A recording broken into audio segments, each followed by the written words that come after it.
Welcome in to another Running with the Timberwolves podcast on the Believe Sports Network. My name is Gabe Anderson, and I'm joined, as always, by Chris Emerson. Chris, how we doing? We're doing well today, man. We're doing good. We've a little bit of a winning streak, so Yeah, it's time to be happy as a Timberwolves fan. right. And it's that time of year to be happy and to be joyous. It is the holiday season. Did you have a good Thanksgiving? I did. I was in charge of the turkey, and I will say it turned out well. It wasn't dry. I think I did a good job. So, I was in charge of a lot of the other stuff too, but this was my first full-on turkey. Sure. Yeah, so I was pretty happy with how it turned out. Very nice. Yeah, I personally, and I'm kind of the Grinch when it comes to this. I am not the biggest Thanksgiving meal person. Like I don't like I look forward to the pie, but I'm not the biggest turkey guy or sweet potatoes. So really, What about I'll eat mashed it. potatoes? Mashed potatoes, they're okay. They're okay for me, but Fair enough. I don't look forward to it like some people. Like Yeah. I have tried to convince my family to go with a Southern Thanksgiving where you're like have like drumsticks and you got Ribs. ribs, mac and cheese, stuff like that. But too many people in my family wouldn't go for it. So, Keep trying. right. Yeah. Maybe. And I'm not asking for every single year. Let's just try it once. Let's just try it once and see how it goes. It's worth a shot. Absolutely. So let's get into the Timberwolves. But before we get going, make sure to like, share, and subscribe on YouTube and give us a 5-star rating on Spotify and or Apple. It really helps out. So the T-Wolves. And as you see, if you're watching on YouTube, you see from the title card, I put the title effort over this because I think that has been the biggest difference in that losing streak and these two games against the LA teams was efforts. Both games they gave up under 100 points. The Laker game they only gave up 80 points. So over the past two games, the Wolves have held the LA teams to 43% shooting, 25% from three. They average 86 points a game against, and they're turning the other team over 17.5 times a game. And I think a lot of it just comes down to effort and want to, particularly after the comments that Anthony Edwards put out against the team after that losing streak where, hey, we're not playing like a veteran team right now. We're playing like no one likes each other. No one is really cohesive. And I think the team has responded in a great way. Yeah, he called them soft. Soft, yeah. He made some comments that were the type of words that kind of hit home for a lot of pro athletes. He used some of the trigger words. So, and they were justified. I think the effort's been there. I mean, there hasn't been in the last two games, so the last 8 quarters, there hasn't been one quarter where a team has scored over 25 points. Right. That's huge in this modern NBA. Like that's consistency is super valuable. And what's important is, like you said, the effort's definitely been there. Like the extra effort. I think Nas has really sparked it with his play in that Clippers game. He had a couple, kind of like third effort type plays that not only did some, like a lot of times a guy will have that sort of effort and it just won't pay off. Like you won't see it. And it's like, oh, no one will notice. Mm-hmm. But they were big noticeable plays. So those are kind of splash things and it gets other guys going and kind of like sparks a fire. But yeah, effort has been what it is. And it's been great to watch these last two games. And some people, I know I was talking with some people at where I work and they were talking about, Ant shouldn't like call out his team like that or throw people under the bus. But two things. One, I feel like Jordan did that all the time, and look how it worked out for him. And definitely players on the best teams have called out their team before, and teams have responded. Yeah. Two, it's not just that Ant is against everyone on the team. He's such this curmudgeon, stuff like that. Every time like, for example, the Nas effort play or the Terrence Shannon dunk or Nikhil makes a three or one of the younger guys does something. Ant on the sideline is one of the biggest cheerleaders. He is 100%. He is up, he's dancing. He wants his team to succeed. And I think the next evolution for Ant was to, okay, you're a great player, to become the leader, particularly with Karl Anthony Towns gone, who's been quote unquote the cornerstone of the franchise right for the last 5-6 years. It didn't really work with Butler, but man, for him to take the next step and to be, hey, we're not playing great and I'm not okay with it, and this is what I expect from you. But when you do succeed, guess what? I'm going to be the one that is going to lift you up. I'm going to be the one that is cheering for you. I think that's the next step in the evolution of his game.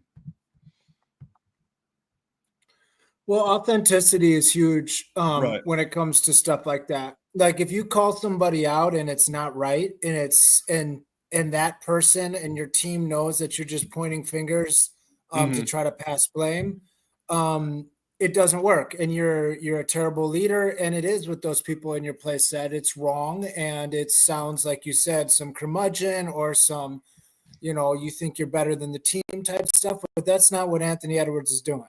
Right. Like this stuff is hitting home. He's saying the stuff that needs to be said, and like the players know.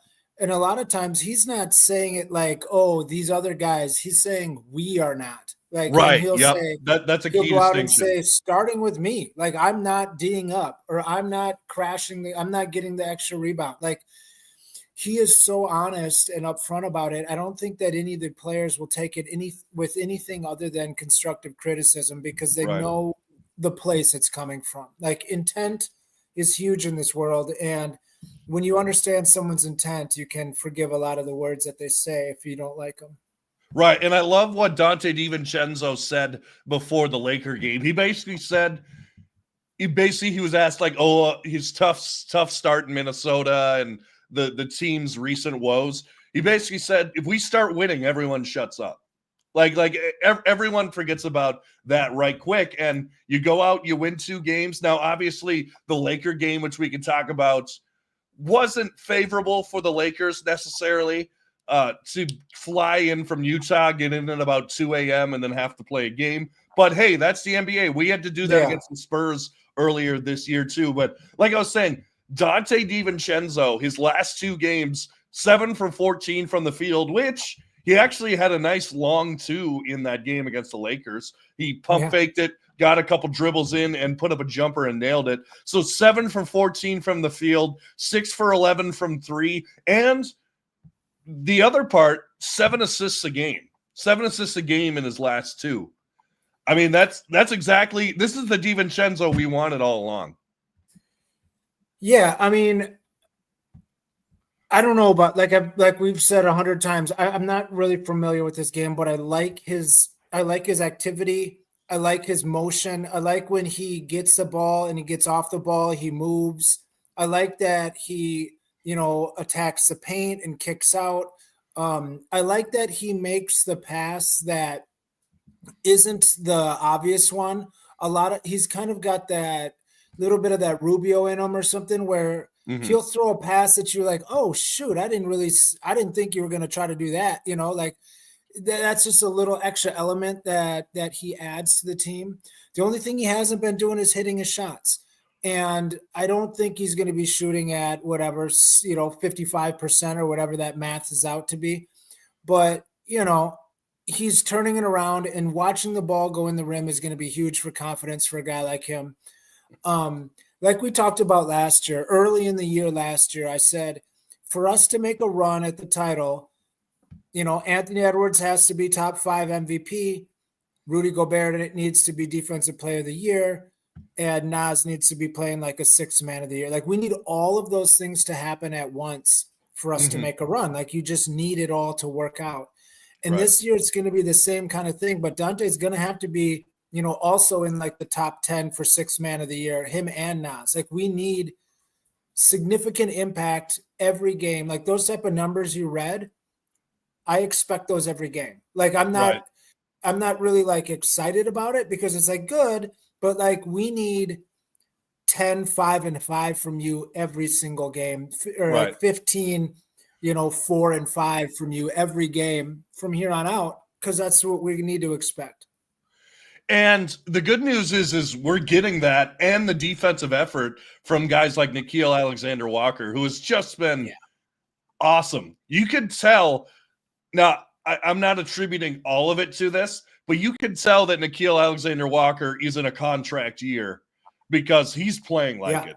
He's trying to get that. He's trying to get that next check, and he should be. I mean, he's a guy on a 2-year, $9 million contract. He's getting paid like $4.3 million this year, which sounds a lot to you and me, but on the NBA landscape, that's kind of floating in the middle. That's kind of veterans minimum range.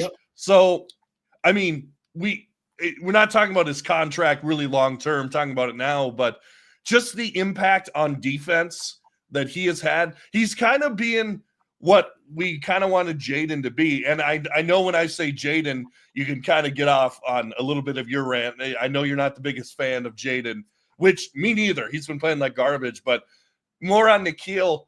He's just been so impactful. If you can come out, shoot, 37% from three. I know he's shooting better than that, but for the season, and play the kind of collapse defense. And if you look at the advanced stats, a lot of the top lineups that the Wolves have on the court include Nickeil Alexander-Walker. He has been one of the brightest spots of the entire team this year. And like you said, contract year is part of it. And also we actively brought in somebody to take his spot. So like if your team, that's a good point, brings in a guy to literally we're almost saying, well, we can let you walk because we've got your replacement right here. For him to step up and so far outplay that guy, that's huge, but it's also motivating Dante. I mean, Dante is getting up in guys defensively the last couple of games too at a high level. So these two guys are going to fight each other, and I love it. It'll only help the Timberwolves. But like you said about Nickeil Alexander-Walker, he's in every good lineup because he's moving the ball, he's staying active.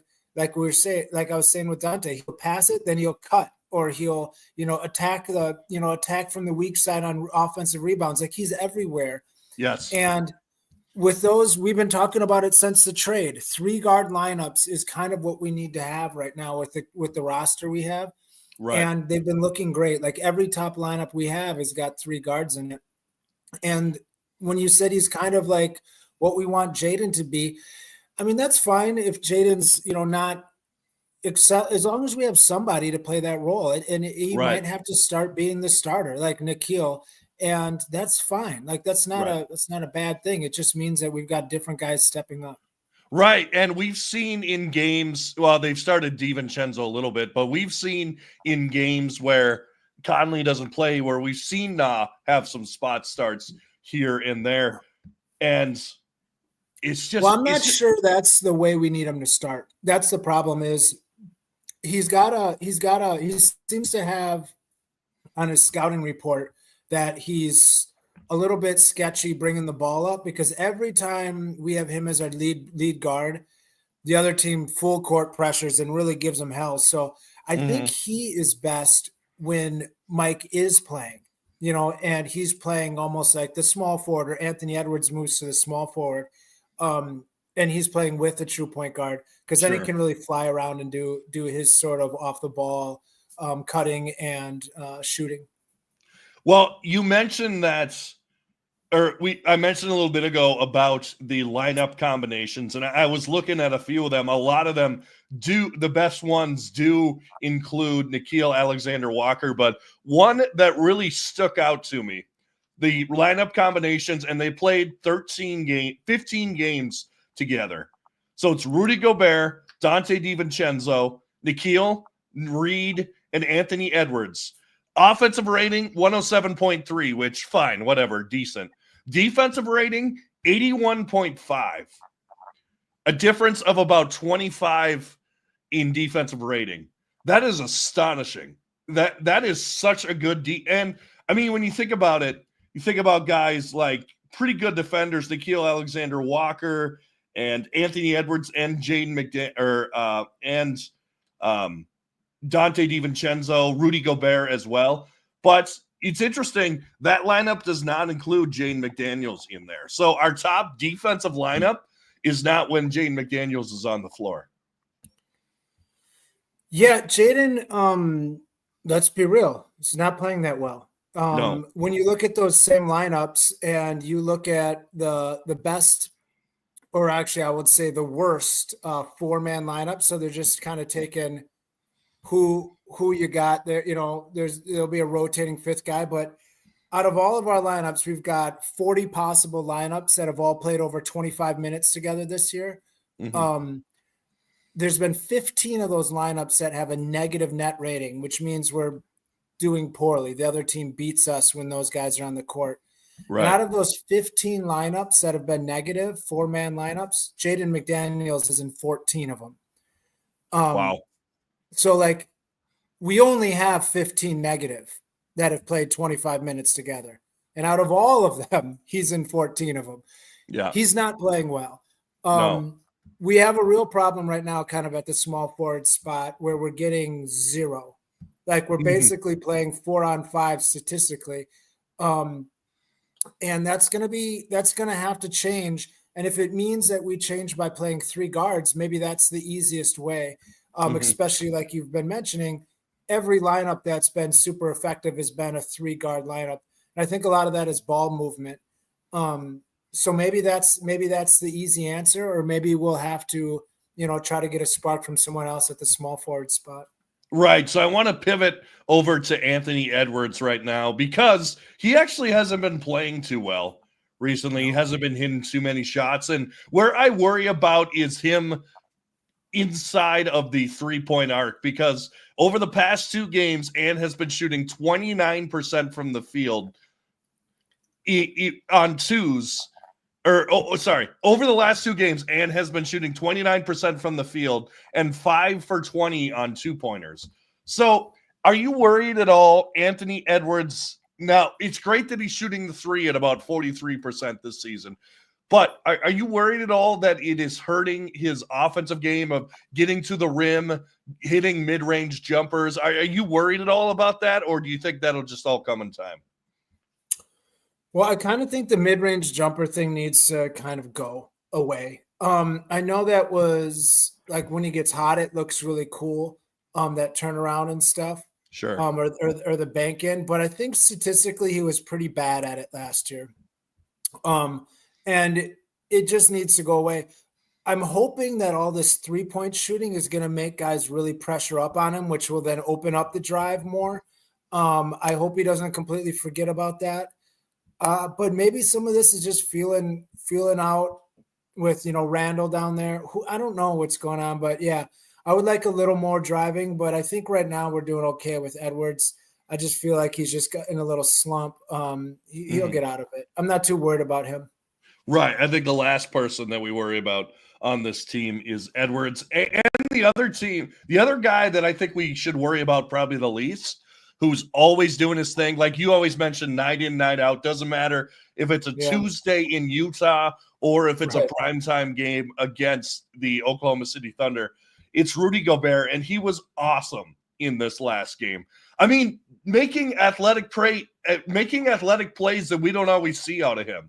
First it was the breakaway steal. Yeah, and down the court. That was awesome. I hate Point Rudy because he tries to do it sometimes and everyone gets out of their seat and they're like, oh, here he goes. And 95% of the time it's a turnover with Rudy Gobert down the court. But thankfully this time he got such a jump and he was so open that he was able to just dunk it in. And then the other one was, I forget who was being guarded by, but he has the ball. He kind of does a fake, and it looks like he's about to hand it off.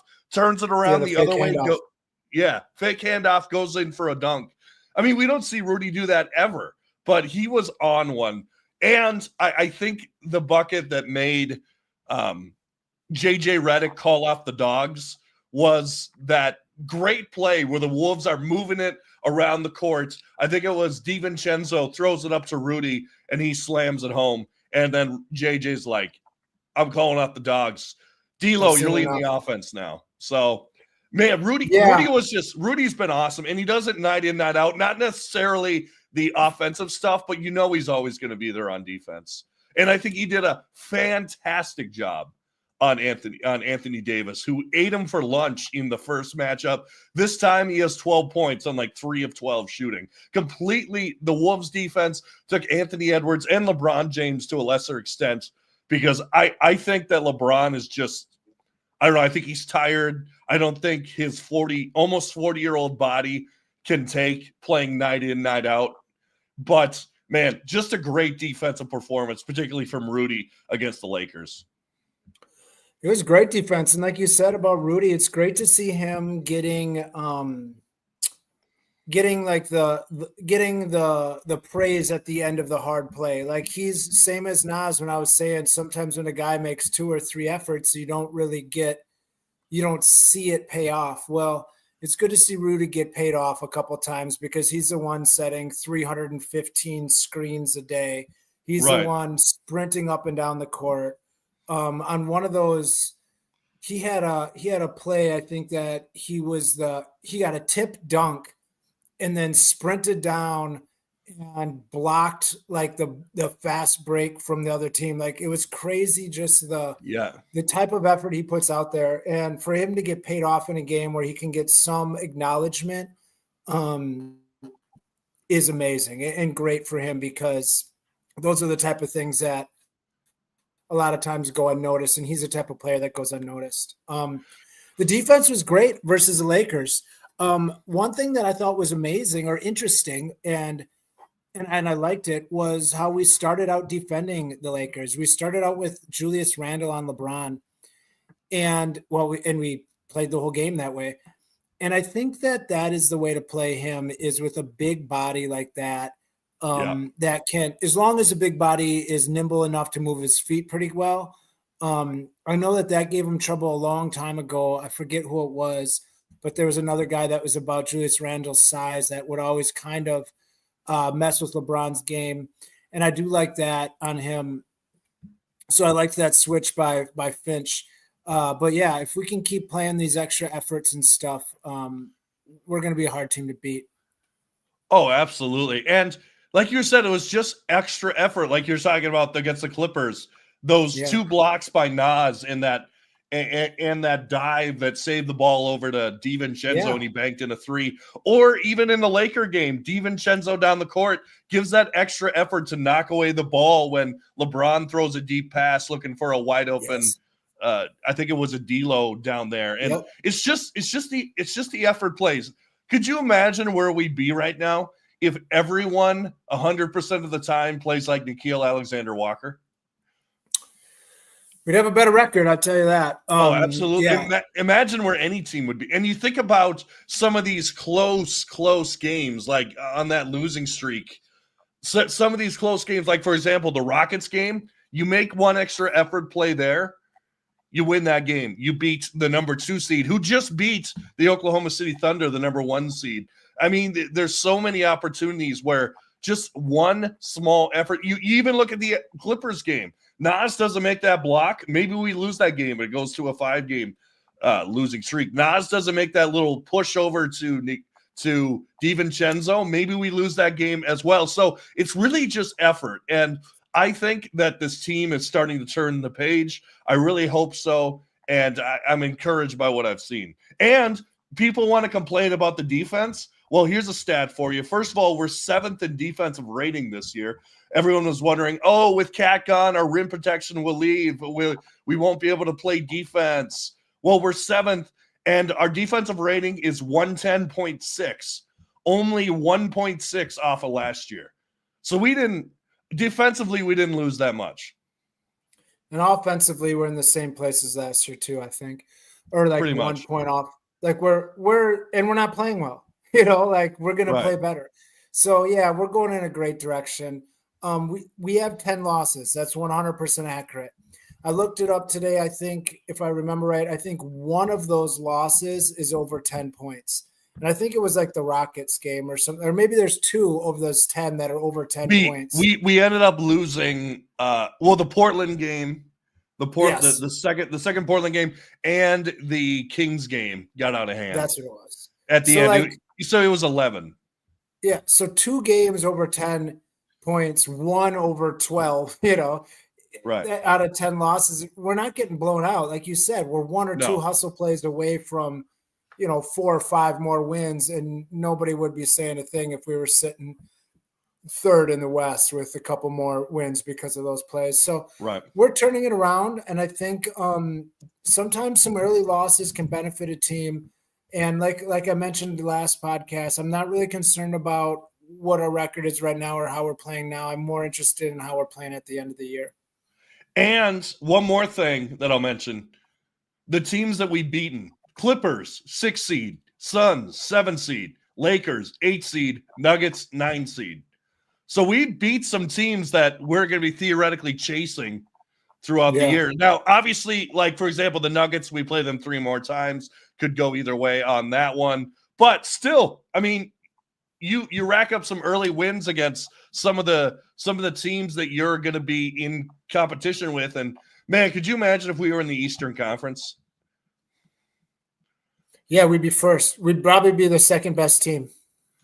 Well, I don't know. The Cavs have been playing pretty well. Maybe top 3, I would say. Yeah, we'd still be up there. But, I mean, it's not outside of possibility to be top 3, in the West too this year. So no, absolutely. And one more stat. We still have it. Yeah. One more stat for you. The Wolves 2003, they started 9-8. And like we mentioned last podcast, what were they doing? They were trying to configure 2 new players into their rotation in Sam Cassell and Latrell Sprewell. What are we doing this year? We're trying to exactly the same exact thing. Yeah, and it's gonna be a little slow, and it's gonna take those players a little bit of time to figure out what our culture is and how players move and where guys want to cut to and where guys rebound from and how a guy wants the pass swung to him. Like, all that stuff is part of the game. We'll figure it out. Just relax and stick with us. We'll be okay. Absolutely. And so the schedule going forward, let's take a look at the Wolves schedule going forward. We play the Clippers tomorrow or tonight if you're listening on Wednesday morning. So that, unfortunately for you, I know it's good for you, Chris, but it is a 9:30 start out on the West Coast. So unfortunately, not great. Not ideal for me. I'll still watch it, but probably won't be podcasting after that game unless something crazy happens. And then we got the Warriors. Got the Warriors who have been struggling lately, actually. And then we got the a lot of Warriors. And then we got the Warriors again on Sunday. So 2 against the Warriors. And then we don't know, because I think actually we'll probably know on Wednesday or Thursday, because they announce what basically we'll have 2 games, one at home, one on the road, that we'll have to kind of pad out the schedule while the NBA Cup is going on. So we'll have 2 games during that. And then looking way forward, the big one that everyone is anticipating, the return of Karl Anthony Towns to Target Center. It's interesting. Everyone's so excited to see Karl Anthony Towns now, but you had like 10 years to watch him, like he's the same guy. Yeah, right. You've seen it happen. Yeah, it'll be that'll be a fun game. I'm excited to watch that for sure. You will, and I get it. It's not the same thing, but I remember when Kevin Garnett came back and the whole city went crazy. Actually, though, it was funny. The Wolves were terrible, but that game drew so much hoorah that we literally had to park on the top row of ramp B. And I think we waited for like 45 minutes to leave, which is awesome. If you've been to Target Center, it's not that hard to leave Target Center in one of the ramps. But well, I'm glad, man. Let's hope we have that kind of energy from the fans on some of these games coming up. Absolutely. And Chris, thanks so much for being here. Yeah, no problem. And this is the Running with the Timberwolves podcast on the Believe Sports Network. Make sure to like, share, and subscribe on YouTube, and give us a 5-star rating on Spotify and or Apple. And as always, go Wolves.